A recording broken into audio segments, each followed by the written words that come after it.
All right. Hey, everybody. Sorry about that 4 minute delay.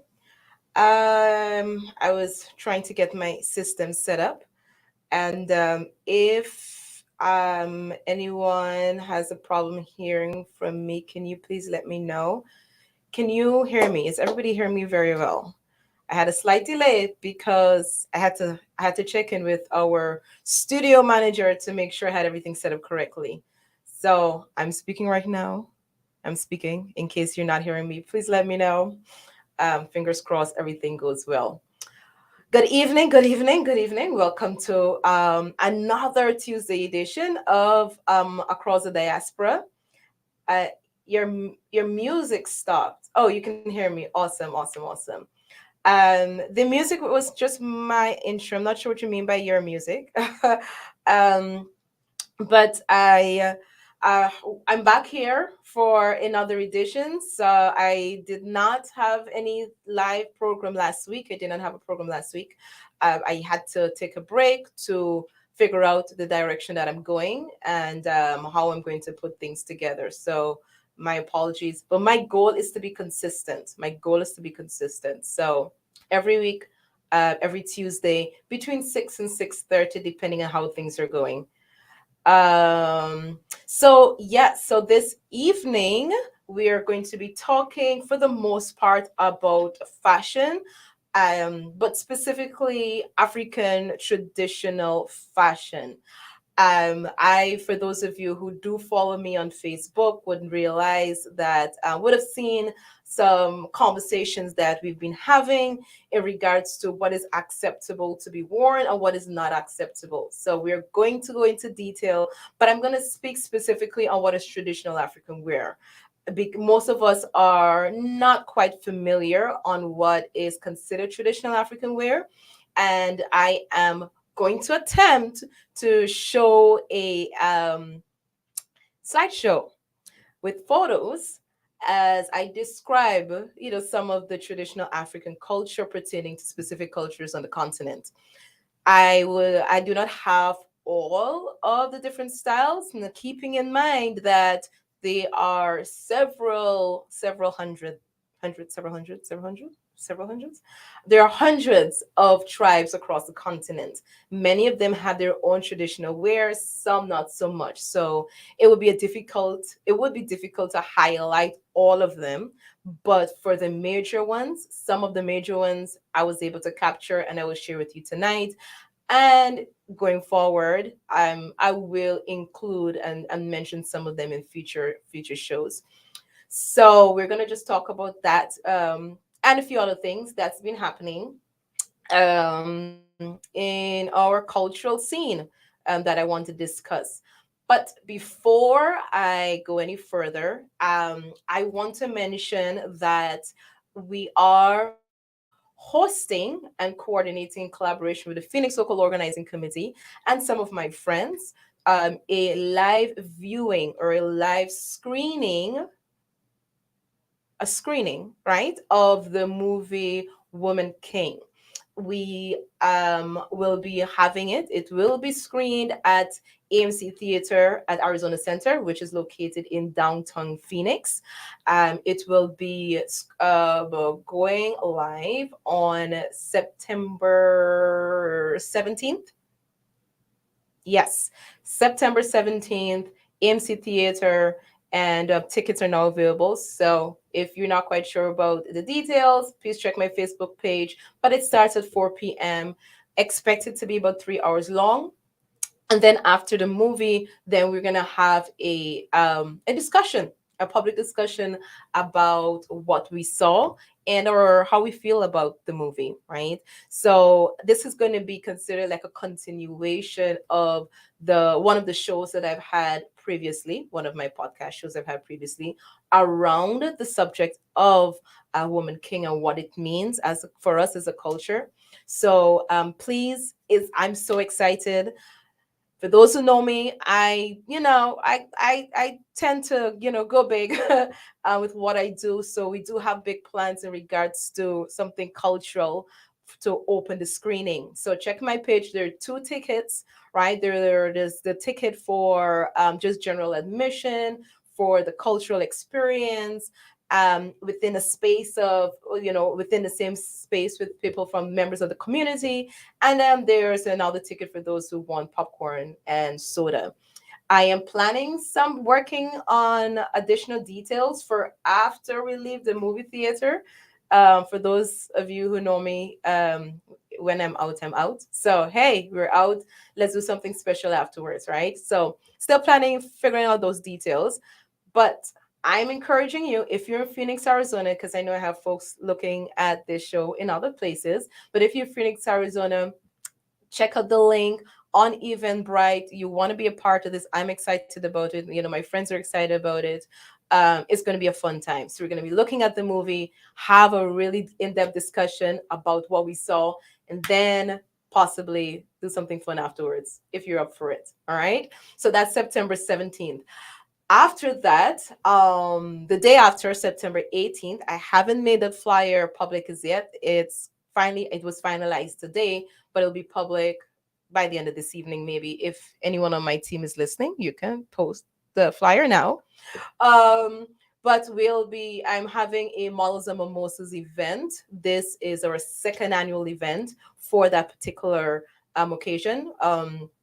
I think this is so the Woman King is my first event for the year, or probably for the past 2 years, and Models and Mimosas. And Models and Mimosas is basically celebrating, featuring the amazing models, specifically Black models in the Valley. And we will be making a big announcement. That information will be released soon. And it's going to be a brunch. So it's going to be Sunday, September 18th, Coyote Restaurant. And we'll be featuring the models who've been with me for quite some time, and will be coming on board and talking about the work that we're going to be doing moving forward. So that flyer is going to be posted pretty soon. Also excited about that. Hey, Keela. Hey. So Keela is the wonderful, talented hairstylist who started me on my lock journey. Um, so reach out to her. Anybody, if you need a hairstylist. She's been really good to me when I got started. So yes, speaking of lock journey here, I think this is the first time I'm actually live without a head wrap, or my head, yeah, up in a wrap. So yeah, this is my first time. My hair is out without being in a wrap. So just making notes of that. Anyway, so we are going to go into African fashion, right? Traditional African fashion. What does that even mean? I understand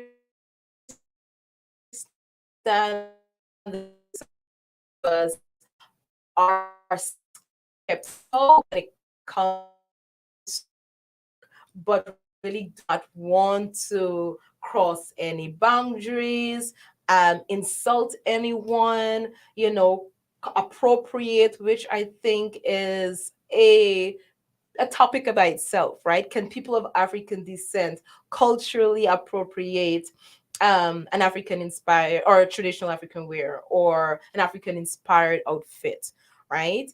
That I think that's a good conversation to have, right? So at what point do we say, hey, it's not acceptable for you to wear this, right?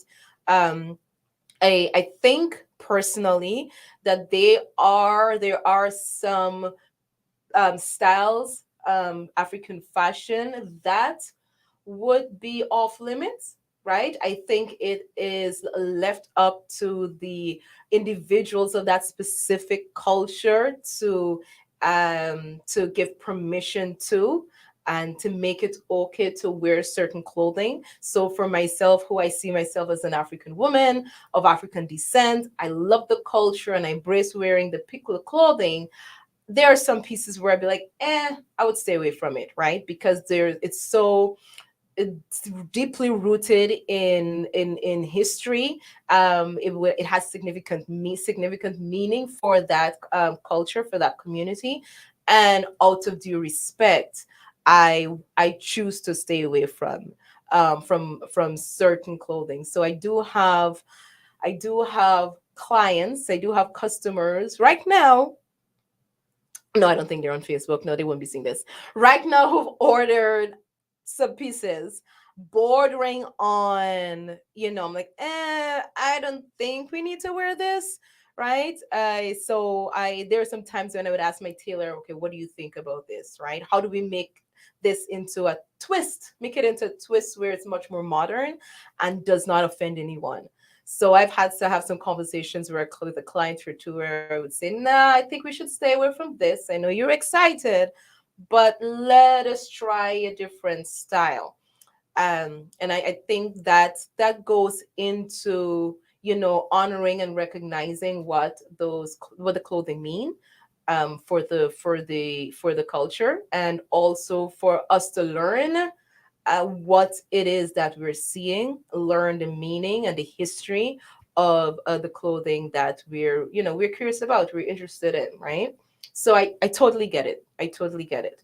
However, would say that most of the styles that we see publicly, we see on the internet, for the most part, are okay, right? You will have to dig deep and go very far to find those traditional pieces that would be taboo, right? You wouldn't go into you'd have to go to a specific African store or a specific website that has specific traditional wear for specific cultures for you to um, come in contact with these styles.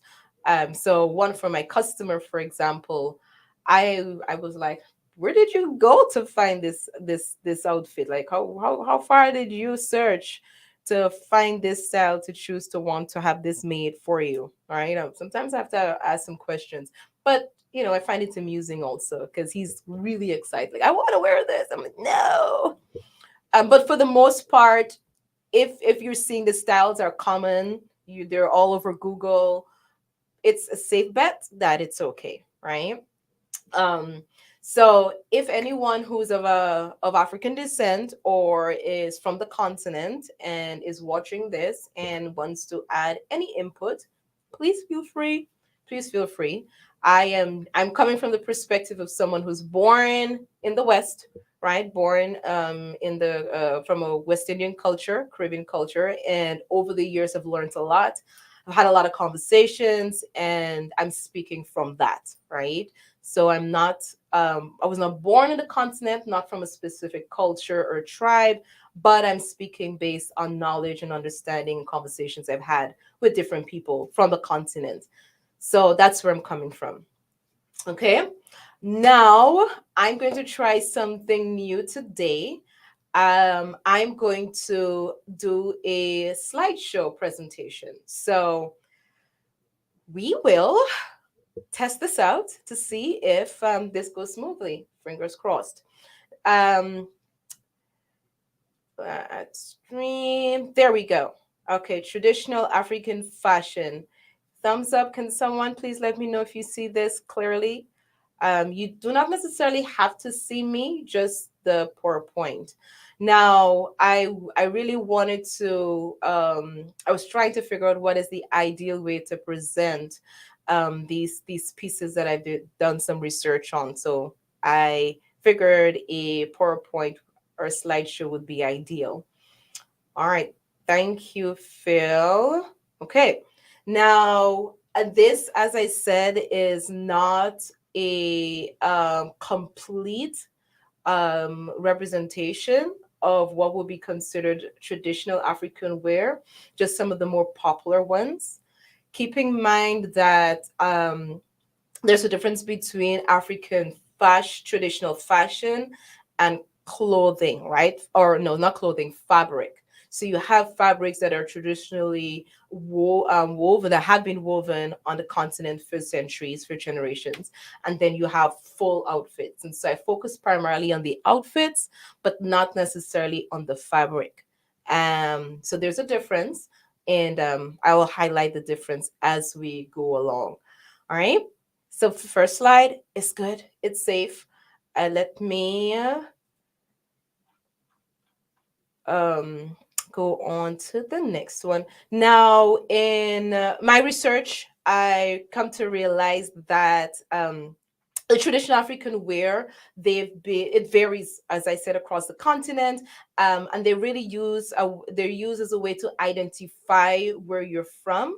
Right, it identifies the hierarchy within the culture, right? Mostly worn. A lot of times, they're worn particularly by those of noble background, or particular, what I would say, occupation. So if you have a particular occupation within your culture or you have noble background, what you wear really helps to identify your position within the society, either that of status or occupation. So, that's why I said that these pieces or these clothing are very much have very much significant meaning within their society, right? So different tribes throughout the continent really take pride in their national dress. Many of them are used for ceremonies, for special occasions, and it varies. And the fabric, as I said, really helps to identify where you fall in the hierarchy within your society. Um, so the clothing, I also found that there's some tribes and some cultures did not necessarily wear much clothing, right? Hope yeah, that is what it is, right? Loincloth, they would use loincloth to cover certain parts of their body. And then woven clothing was introduced eventually, or they would use animal skin that would be used to be thrown on the body. So there's some tribes that are not known for wearing much clothing, right? And so I find that those are the cultures, the communities who wear much more of the Western clothing now or have adopted the Ankara African print, right? Because historically, traditionally, their cultures did not have their own clothing, right? It was very minimal. So much respect to that. So when would see videos and pictures of, some cultures not wearing any clothing, or we would say like quote unquote half naked from our Western eyes, it's because that's just not what they wore at that time. All right. So um I am going to, so apart from the clothing, the fabric, animal skin, you would use like beads, feathers. They would use fur skins, wood, grass to add to what they are wearing. Okay. Now, the first one that I found quite intriguing is the bark cloth from Uganda, particularly from the Buganda tribe in Uganda. This cloth is taken from the bark of a tree. Now, I'm not quite sure what tree it is. I never caught the name of the tree, but it's stripped. So there's the material is stripped from the bark of the tree, right? And then goes through a process, right, which um which makes it into a fabric. So it is an ancient craft by the Buganda people, right? And it's a tradition of a particular clan that really started making this for their chief, and then it grew to the larger community. So I found this quite intriguing, and I have a good friend. His name is Peter. He's a designer in Uganda who does create beautiful pieces using the bark cloth. So I find it quite interesting. So it's harvested during the wet season, goes through this process, it's been beaten and crafted, and then its color is added to it. So this is part of the process that it goes through, right? This is the men beating it after stripping it from the tree. And once they add color, this is how it was worn traditionally. It's just wrapped around the body. I'm quite this find this quite interesting because it really just shows how we use nature, right? We use the material around us, right, to provide the resources that we need. The Mutuba tree. Okay, thank you. The Mutuba tree. All right. So I found this quite intriguing. So I had to find what it looked like in traditionally, And this is how it has evolved over time. So you have Ugandan designers, right, creating beautiful pieces, still using the bark cloth, but more modern styles. I have to reach out to my friend. I think I'm gonna ask my friend to send me an outfit with using the bark cloth. Yes, I think I want to do. I want to try. I want to see what it looks like in person if I don't have one already. I have to check to see. But yeah, so this was, I think, was the most interesting clothing or material used for clothing that I've come across so far. The bark cloth. I don't know why I'm fascinated by that. The next slide is the everybody's familiar with the kente cloth from Ghana, right? From the Asante or the Ashanti Kingdom and the Ewe people, right? So the kente cloth is quite popular. Most of us are familiar with this material, right? And so this material is used to create beautiful pieces. It historically originates from the Asante Empire. It was associated with their chief or king, their chief, the Asante Hene, who was the ruler, and no one was permitted to wear it. During that time, he was the only person that was permitted to wear it. And this is where it gets kind of tricky, right? Because it has evolved over time. So it's over a period of time, he granted permission for certain important individuals to start wearing the fabric, wearing the cloth, right? Anyone with enough money can purchase the best cloth. Is quite expensive to even today. Like the woven kente cloth is very expensive. So they won't wear the same design, right? And what I've learned is that each design, as you can see on the screen, traditionally they have specific meaning. Each design, each pattern, each color is associated with a meaning, and so the family would have a family design, or that particular chief will have its own design that is pertaining to that chief. Um, so despite its accessibility, right, it is still associated with wealth, with high social status and cultural sophistication. Okay.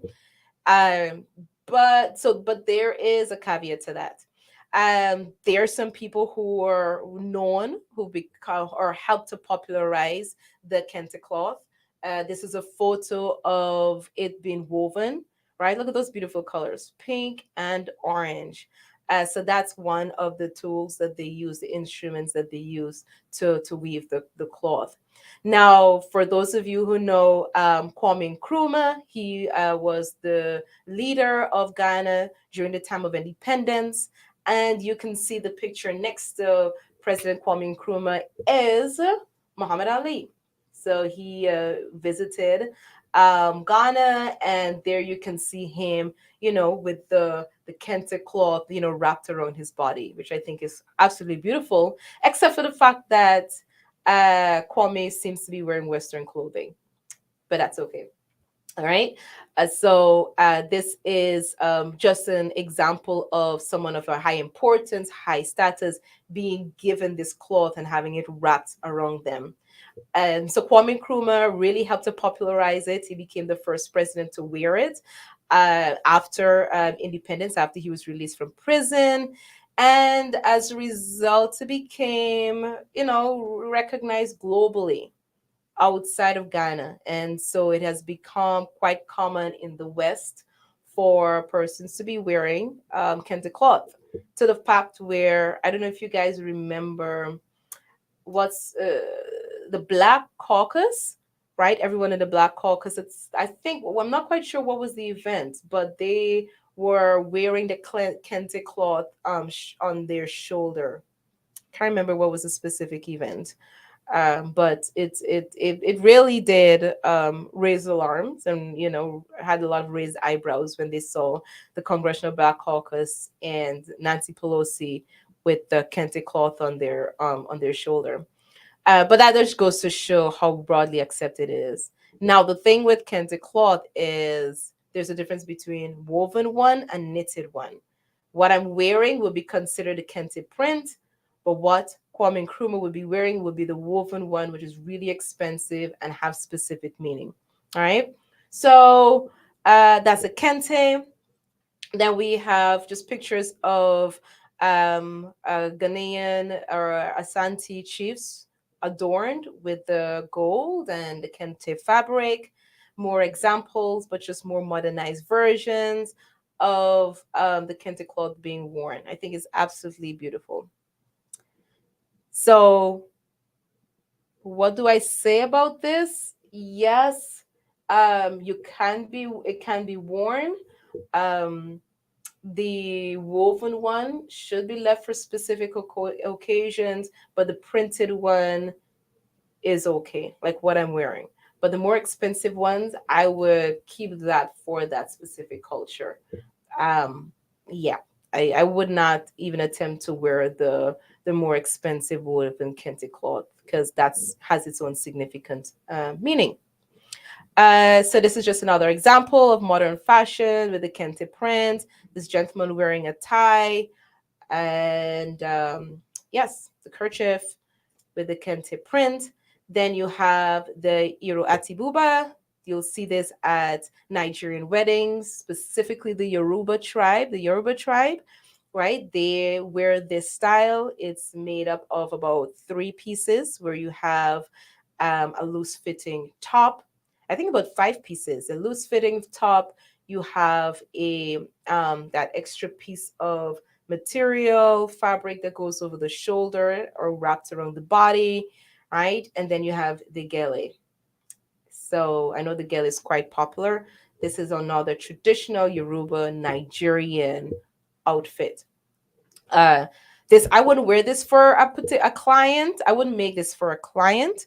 But I would redirect them to African stores that are run by Africans from the continent who are connected to that culture and have them advise them so that they can give their permission and blessings. But this is not something that I would make for a client myself.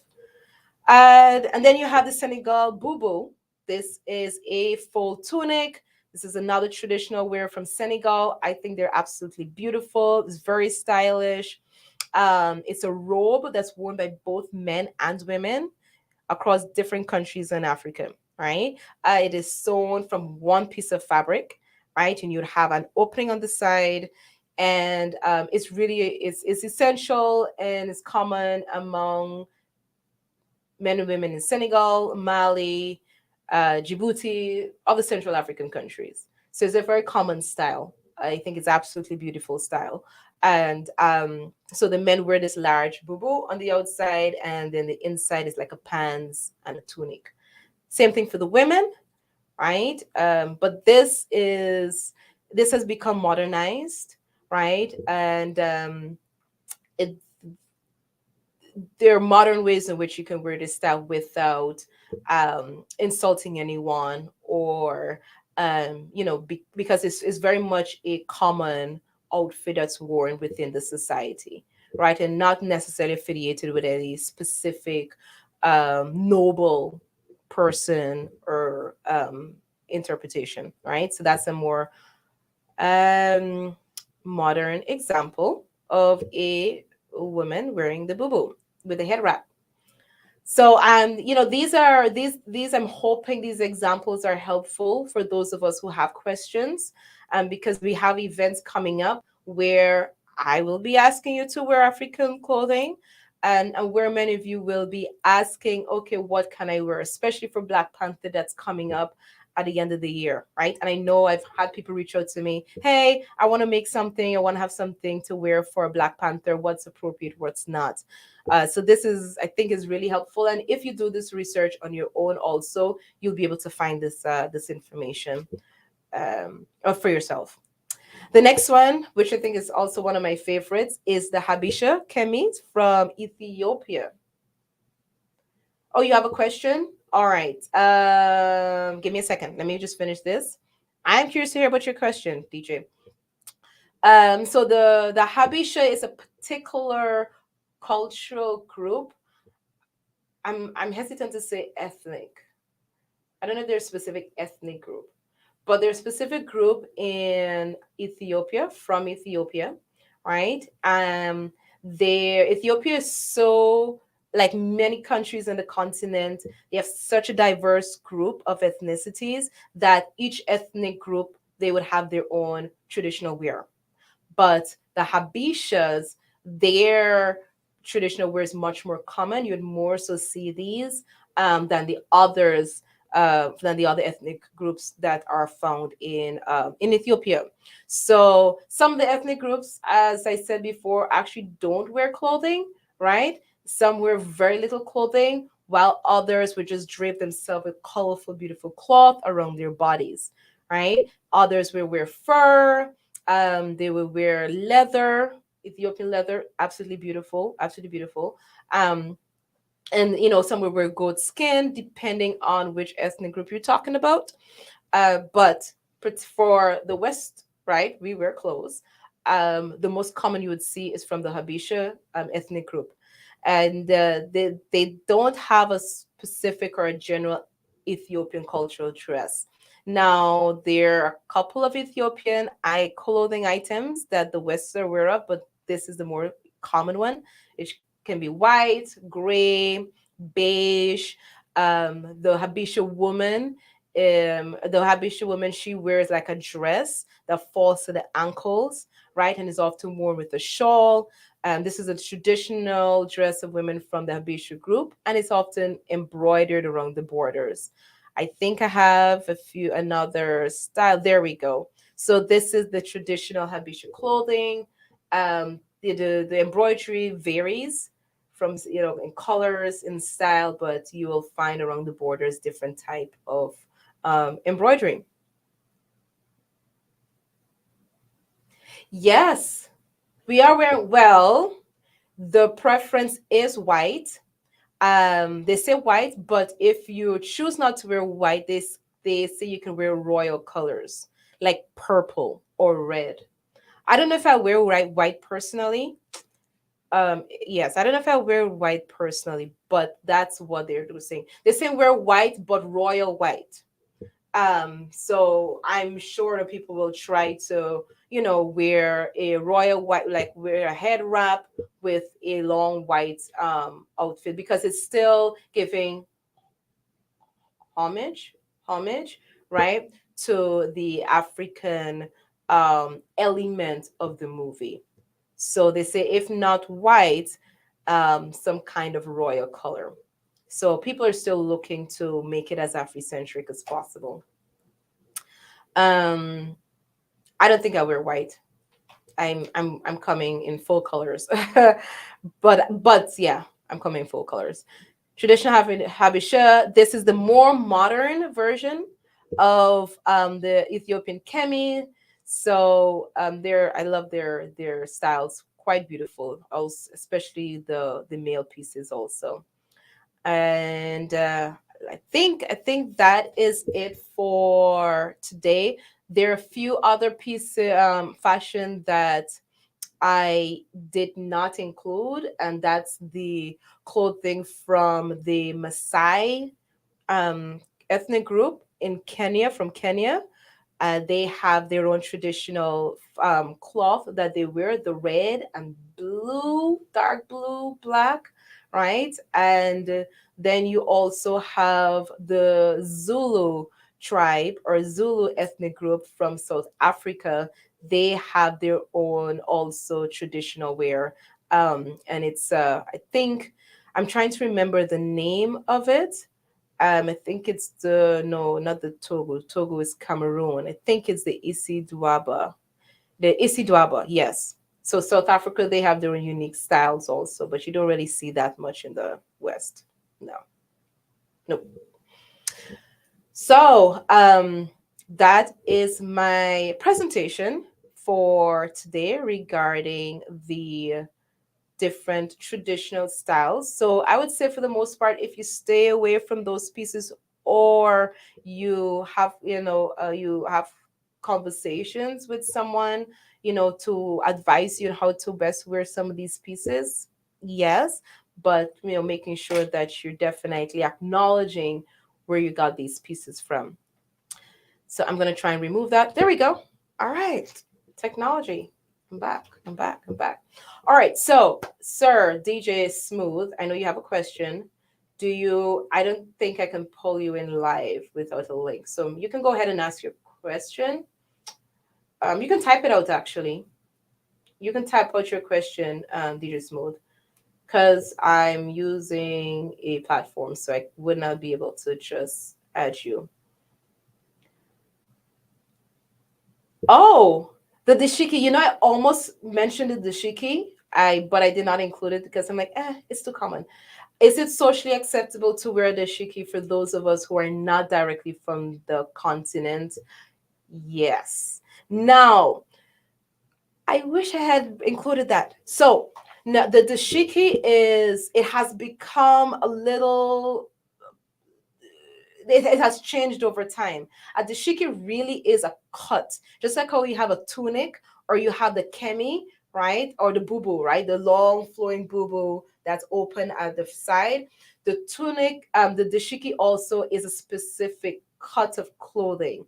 What has happened is that they call it the angelique print, but that particular print became associated with the dashiki style, but those are two different things. So is the dashiki appropriate? Yes, because it has already evolved and become so common and prevalent in the Western culture that yeah, you can definitely wear it. It became quite popular during the 60s here in the United States. And a lot of celebrities. I've seen Chris Brown wearing the dashiki and what's her name? One of the Simone's somebody. But a lot of celebrities have been seen wearing the dashiki, which so I think yeah, definitely acceptable. Um are you thinking of wearing that for just like a common regular thing? If it's just a day-to-day thing, yes. It's so common that it's you can wear it casually. Basically, you can wear it casually, not a problem. Um Let me see if I almost included that in my but it's in my presentation but chose not to. But yeah, you're okay with that.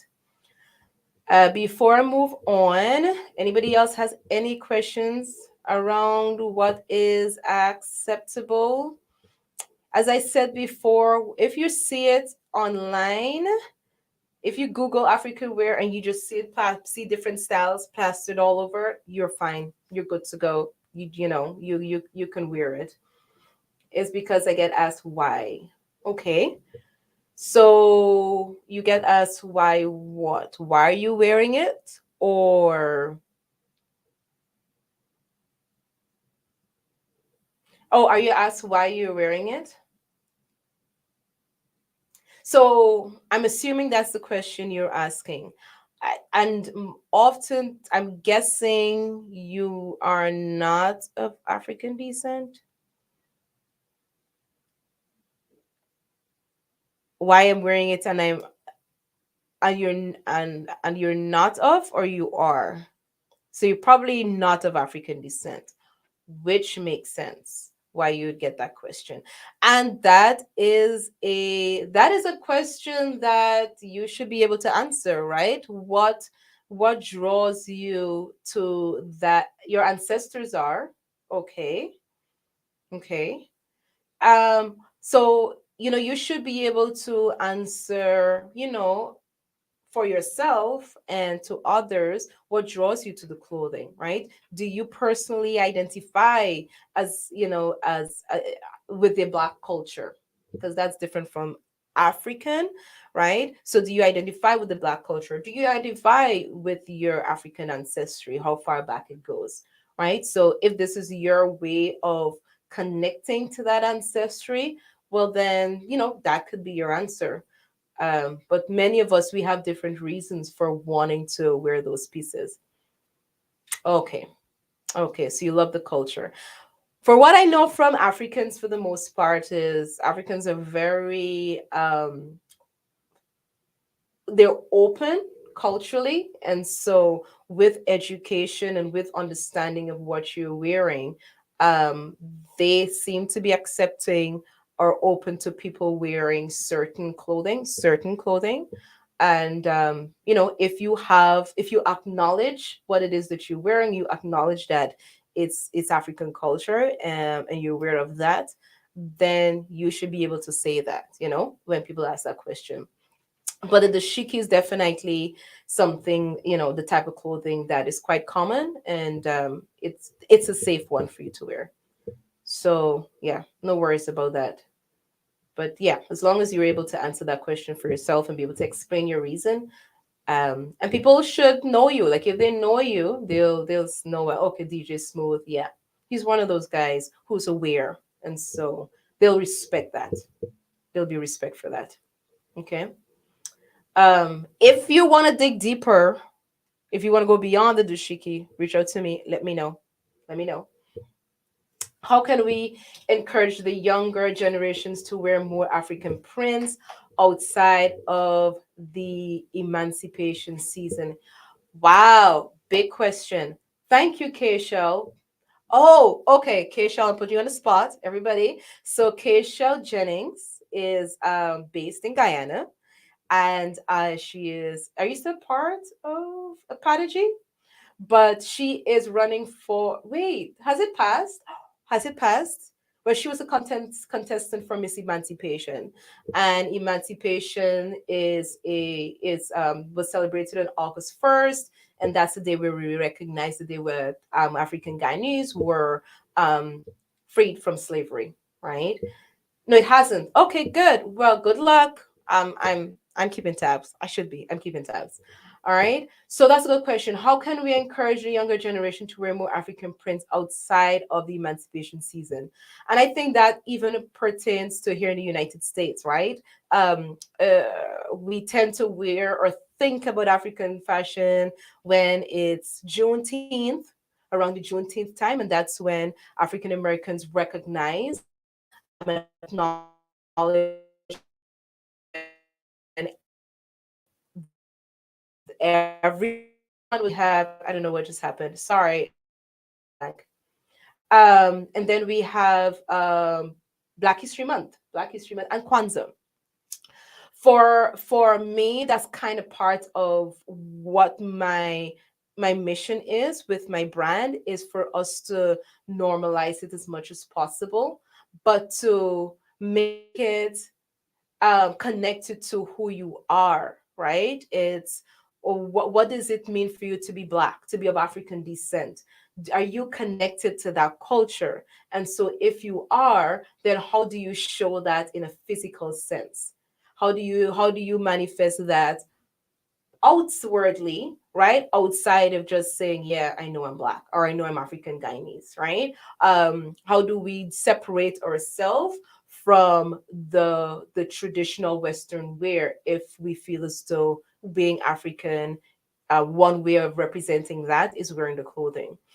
So I think it's a matter of conversation and education, and also when more of us who feel that way are wearing this clothing in their presence, right, it gradually will, they will accept it gradually, right? It's for those of us who feel that way to normalize it, right? The When I spoke last 2 weeks ago, I talked about I was influenced by the elders, or those who I look up to, and they wore it all the time, just every day. And so it made me feel much more comfortable in making that step, and with confidence. And so for those of us who feel that way, once we walk in confidence in these clothing, it's going to catch attention. People look at you. You will get comments, positive, mostly comments, and you have conversations with them. Hey, you should try this outfit, try this on, see how you look. Why not? And gradually, I think more of us will accept it and embrace it even more. All right. Calendar based pride is, it is. It is. That's an interesting way of phrasing it, Victoria. Calendar-based pride. Okay, right? All right. What month are we in? Okay. All right. It's okay. I can wear my head wrap. And I think many of us are overthinking it, especially for us ladies. oh, it we do not have, I go full out every day, all day, right? But we don't have to go all out if we're not comfortable, like head to toe with a hair wrap and everything, right? And the full dress and the full garb. Just simple things like the wooden earrings, the bracelets, just the jewelry, a handbag, just those little touches sends that message. And as you continue, um, you'll get more comfortable and you'll be like, okay, I'm ready. I can do all this. I can do this. um, I have a lot of male customers, I must say. And I have male customers. Once they're in, and they get the shirt, and we sometimes they wear it with the matching pants. The customer I was talking about earlier, who has been sending me some styles that's very, very cultural based, very traditional, is a gentleman, right? And he's married, and his wife, I'm still waiting for her to ask me for an outfit. But he goes all out. He's like, look, I want this, I want this, I want this. I'm like, okay, sir, I love it. But yeah, let's reconsider some of these pieces that you're looking to have made. And so the men are definitely stepping up, stepping out, and embracing it more, for sure. So Keisha said she's contestant number 6, Missy Pants Superior Queen Pageant. Oh, it's this Sunday. Ah, I'm missing all the fun stuff back home. But good luck. Good luck. Do you know if it's being streamed live? If there's live streaming, or I would definitely check in with that. DJ Smooth, for me here in the West, there is a lot of cultural division. So when I perform at public venues, I play international music. I want to start a movement of bridging the gap among the lack of cultural knowledge. Okay, okay, okay. Yes, well, wearing certain clothing, right, in acknowledgement of the culture is definitely a conversation starter, and definitely helps in understanding the reason why and the origins of it. So, um, yeah, you can use your profession as a DJ, definitely a way of doing that.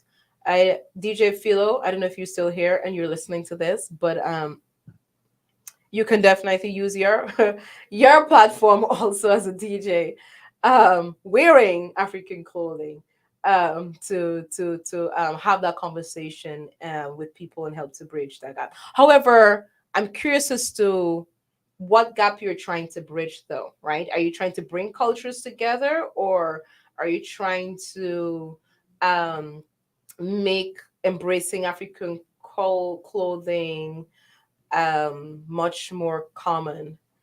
By whom? Who are you trying to? Which gap are you trying to bridge? Yes, Philo, I'm calling you out, representing the culture. Um, but yes, I see more people going in that direction. That's why I'm having this conversation, and just baby steps. Take it simple, and I can promise you, you just feel a whole lot more different, and just how you carry yourself and you walk, because it represents something, right? It represents something.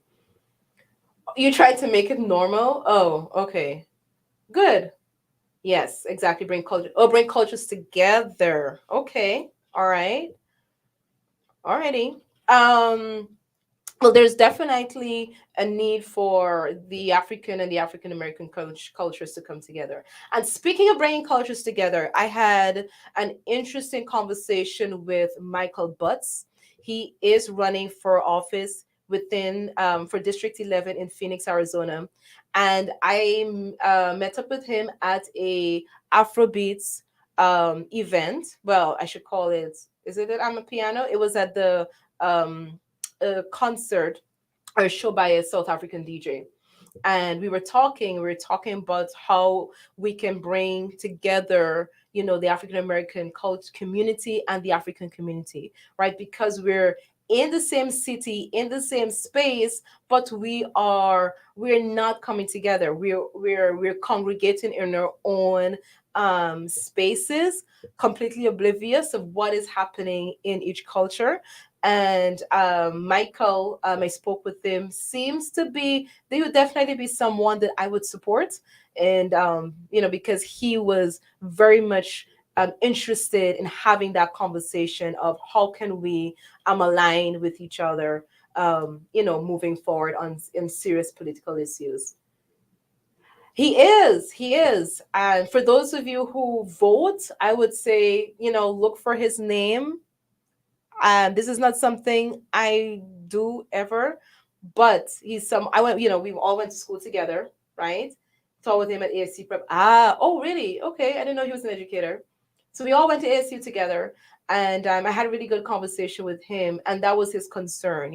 First of all, seeing a candidate, an African American candidate, in a space like that, with at an African event, and just interacting and talking to people, I think was unique, was different because candidates don't do that. So I must acknowledge that he was there, and so I definitely would, if I voted, would give him my vote for sure. But yeah, he was really cool. He was really cool. So even if it means, a way of bringing people together and bringing awareness to our culture and helping us to be much more culturally connected and rooted, just wearing this clothing can do so many things for us, and elevate us, culturally, and the pride and the confidence that we have in ourselves. It's huge. It's huge. So let us do our part, right? And if it's once a month, once a week, twice a week, right? Let me go out of my comfort zone if this is a direction that I feel that I want to go, to explore being much more culturally attuned, and because it really helps you to learn more about other cultures, and help you with that connection or reconnection to African ancestry. He has a genuine career for the community. He seems to. He seems to. He seems to. So I'm really hoping that he wins. I really hoping that he wins, because I told him, like, hey, I'm going to hold you accountable, right? In having these conversations, because just today I had another conversation with Miss Fatima Mohammed. She is a birth worker also. No, not also. She's a birth worker, and she was telling me, hey, Zoe, let's have this conversation of bringing the communities together, because we can really benefit. Because as a birth worker, she's so interested in traditional ways of the birth process, and taking care of ourselves and our health. And so she, of course, is very much interested in what she can learn from African communities and how they conducted certain traditional practices back on the continent. So there's so many ways in which we can learn from each other. And she was like, hey, Zoe, let's have this conversation. I would love to learn some more. Um, so hopefully, with Michael running for office, and he, finger crossed that he wins, we can have that another step of bridging that gaps and coming together, that is so needed, as a community. So needed as a community. All right. Looks like I have 3 minutes left to the evening.